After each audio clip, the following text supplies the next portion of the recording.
It's story time with Crystal. Oh, yeah. I can't even take myself seriously. I can't do it. What's up, y'all? Coming at you from the new apartment in the voiceover booth that's slightly new only because I have it in my walk-in closet. So I'm going to do some amazing camera work right now and kind of show you around. Are you ready? If you get motion sick, this might fuck with you for a second. So they're timestamps, but here we go. So I got, look, I got my little Christmas imagination thing up. Y'all like that? I got some fairy lights up in here, right? It looks good. And I'm looking fancy today. I felt like being fancy as fuck. And I finally got myself some suspenders. So I'm fancy as fuck today. Y'all like it? I'm like, I don't know how to start a post. Okay. That's all I got. All right, so it's story time with Crystal. I'm about to do these back to back. I have 3 Cait stories to do today. So, and I've also like learned some things as well because we're working on my Irish accent, right? So first of all, I'm working mostly with a Dublin accent. I am learning. So I am kind of trying to model my accent off of Saoirse Ronan, actress. Watched a ton of her videos. Also watched another really great video breaking down the Irish accent and the enunciations and things like that. So a couple of things I'm trying to keep in mind when I'm speaking as Cait. Cait is Irish, but she's also like Irish American. So I think that if I flub some of the pronunciations, I could probably get a pass. But I also want to learn how to do it like absolutely correctly, authentically, because then it'll give me more room to play. But anyway, so it's more of a Dublin accent instead of a Northern Ireland accent that I'm going with. But I also learned that like North Dublin and South Dublin, how people talk is like the accent just gets thicker in different places, which makes sense because it's the same thing in the United States. But so it's very interesting to kind of when you say that you're going to do an Irish accent to nail down like where in Ireland you're trying to model the accent from, because accents in Ireland are literally all over the place. They sound great, but they're just all over the place. I like this though because I have another character, Evie, who is also Irish, and she's a little bit more, because of her background, I want her to sound like a little bit more raw and rough. So I think her Irish accent should be a lot thicker than Cait's. So once I get like an accent coach and just, my own, work on the side, hopefully I'm not fucking this up too badly. I'm going to have a lot of room to like play with it as well. I also want to be really mindful of my tone for like whatever reason when I've noticed that I talk in the Irish accent, I have the tendency sometimes, not always, but sometimes to like raise my voice on words instead of just, I have a naturally kind of like deep, sultry voice. So there's no reason for me to talk in a higher pitched for Cait. So I can just keep her, and she wouldn't have that kind of higher tone of a voice. She would kind of sound like me. She's more even keel. So I want to kind of keep that in mind. Also, some of the O sounds and how they pronounce O's, I'm going to try to be mindful of. I found that, like, when I'm sitting here and I'm trying to just say the words like palm, it doesn't sound right to me. But once I start kind of getting in the accent flow, I tend to lean into it a little bit better, maybe, hopefully. So I am looking forward to eventually getting an accent coach and really like nailing it down and getting like lexicon sets and working on words and anything. But in the meantime, I'm just listening a lot to how Saoirse Ronan and even like a little bit of Colin Farrell, like how they talk and how they actually say words, so I can hopefully emulate that and I'm doing it correctly. So those are just some of the things that I'm kind of trying to keep an eye on when I perform these pieces. So that was just a little FYI for all you fellow voice actors out there. If you're doing the same, so we accent coaches are needed. I think going forward too, I want to, obviously Irish accents I want to learn, Scottish accents I want to learn. I want to do Russian accents as well. I also really want to learn how to talk the way Selma Hayek does. I love her fucking accent like so fucking much. I would just love that. Hang on, we're gonna twist the camera a little bit here. All right, so we're gonna get into this. So if you're just here for like the angsty love stories, we got a little bit of that. We got like a little bit of a sexy one. Okay. So this is finally, you guys are going to get Cait's backstory, and it will make the other two pieces that I'm going to read after that hopefully make a little bit of sense. So if you're enjoying Story Time with Crystal, go ahead and give us a 5-star review and thumbs up on this YouTube video and drop comments and all that other bullshit. And yeah, that's it. Let's get into Story Time with Crystal. I was 7 years old when I murdered 6 people. You might be thinking I'm a serial killer, but I'm not. I'm a thief, a lover of fine things, an adrenaline junkie for certain. I'm a mother. I used to be a wife. I'm also a shapeshifter of a very specific kind. Werewolf is a cockamamie American term. I am Phalid. My kind were protectors when cities, people, or whole-ass continents needed protecting. Most are black as night, except me. Rare is the Phalid that sports a red coat. Full moons aren't a problem, but a time of celebration and a gathering of the packs. Blue moons, however, that's a big problem for a creature like me. But we'll come back to that. There was a dark period, a few decades ago, where the Phalid were hunted down and driven out of Ireland. There was a time when a stupid woman who didn't like what she was made a deal with the devil, one of the bastards from the hells. She'd let it have her for one night, bear its offspring, and when the child was born, she'd leave it for the devil. In return, she would be free, no longer possessing the ability to shift into a wolf. That idiot woman was my mother. I was born from her and the seed of a devil. The night I was brought into the world, I should have been dragged down to the hells or sacrificed. But a fae saved me, left me the image of the truth for me to sort out as I got older, and told me I'd owe them a favor. It was a whisper in my mind, even a baby could understand. That fae gave me life, but not a home, and not a warning about what I was. The church found me as a babe, along with a note that my mother left me, supposing the devil didn't kill me, I guess. The note read, "I want to be free of this wolf more than I wanted you. I'm sorry. I've lost too much to stay like this. You were a means to an end. But I've spent 9 months carrying your kicking ass around, so I want you to know, I do hope your devil father is kind to you.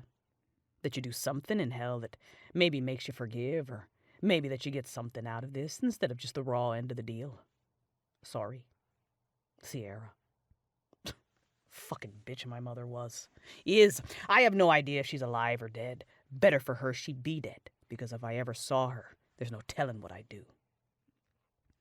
Anyway, growing up foster to foster home took me, but I was always a burden.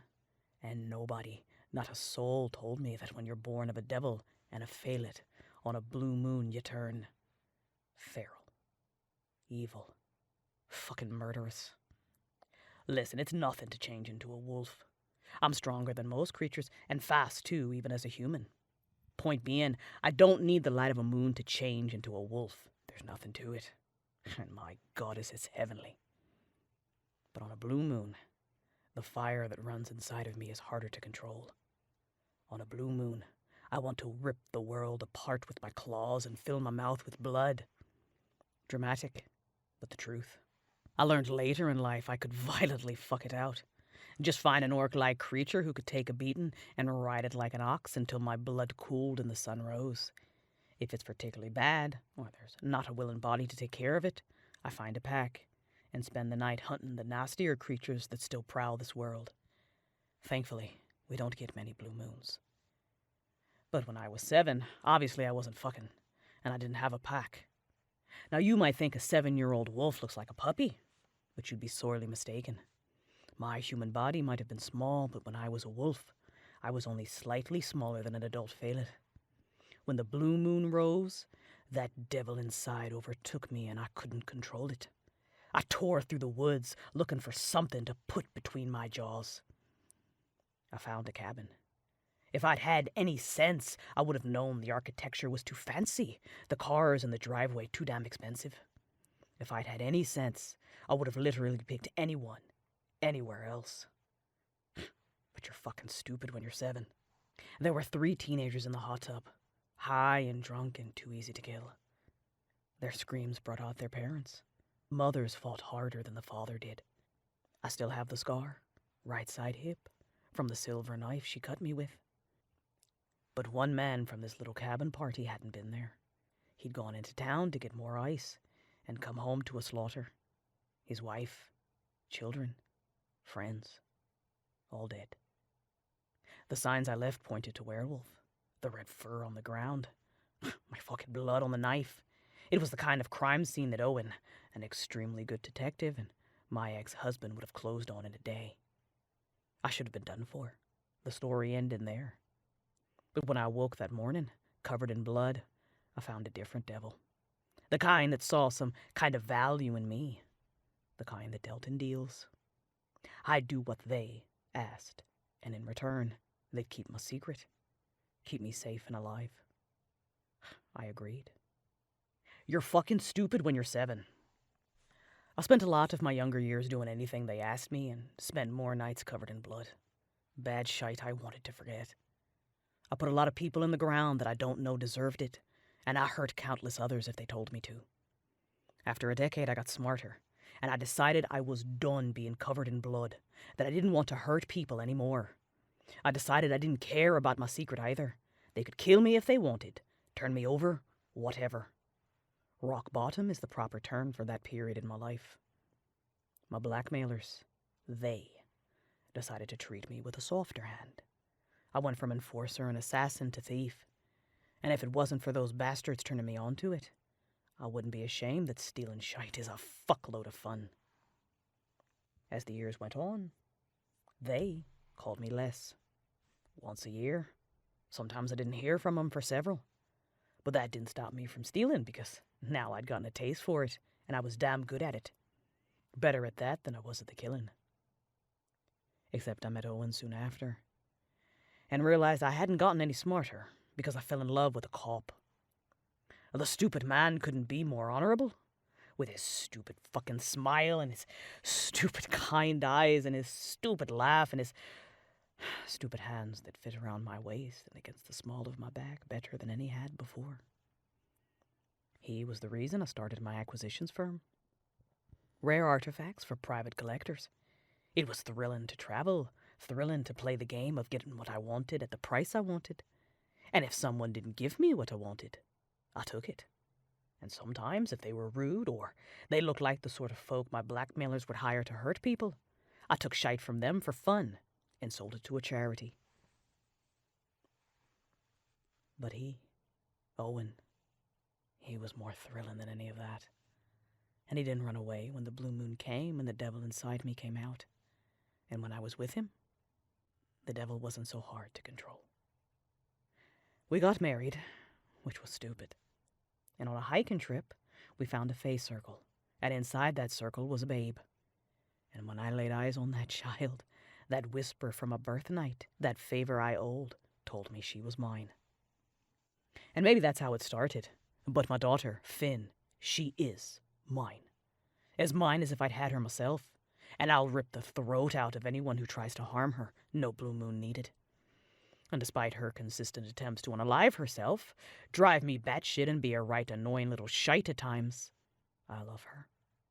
Maybe a little more than I love Owen. Anyway, you remember how I said I didn't get much smarter? Because eventually, your very smart police officer husband is going to demand you stop being a damn thief. And the stupid man was so kind he didn't demand, just pushed a hand back through that damned adorable hair and gave me that pleading, frustrated, I'm putting my foot down, Cait kind of look. And I've never told him I'd have given him anything he wanted. He didn't even have to give me that look. Just his hand on the small of my back, and the heat of his body against my side, and the knowledge that I was his. But I told him I'd think about it, because I'm a brat, and I had a plan to surprise him with my answer. Now, I love stealing shite, don't get me wrong, but Finn was getting older. I was rich enough.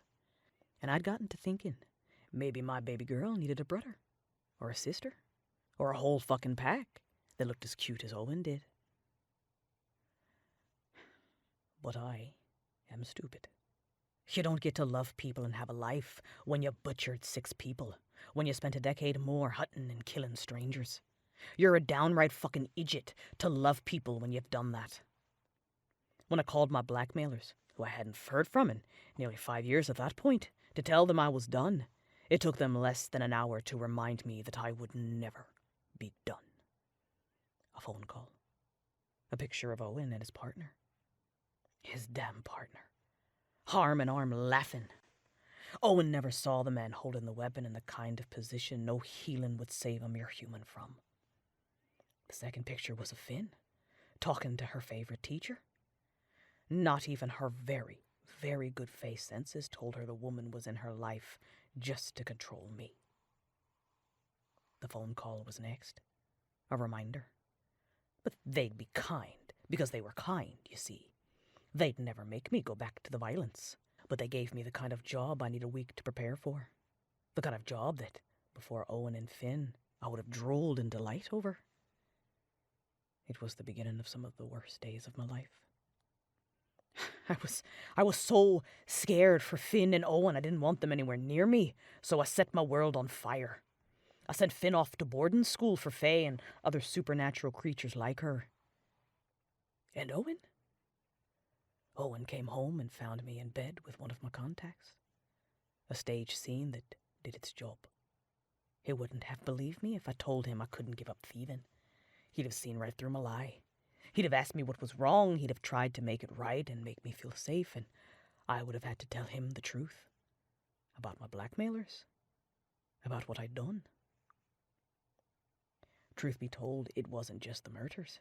It was that and everything I'd done after that because I spent too much time being a coward and not enough time fighting back. My people might have been failed, but I had a devil inside me. So I let go of the people I loved with all my heart, and I went back to being what I was. But this time I started digging, learning about my blackmailers and how I could get out from under their thumb and maybe get my life back. I found out about a man named Cass. Someone who'd had the kind of power to point me in the direction of the bastards that held my leash and threatened my family. And for the first time, I saw my ticket out. I'd do 4 jobs for Cass, and then freedom. And on the next blue moon, I mean to pay some people a visit. Get my hands a little bloody. One last time.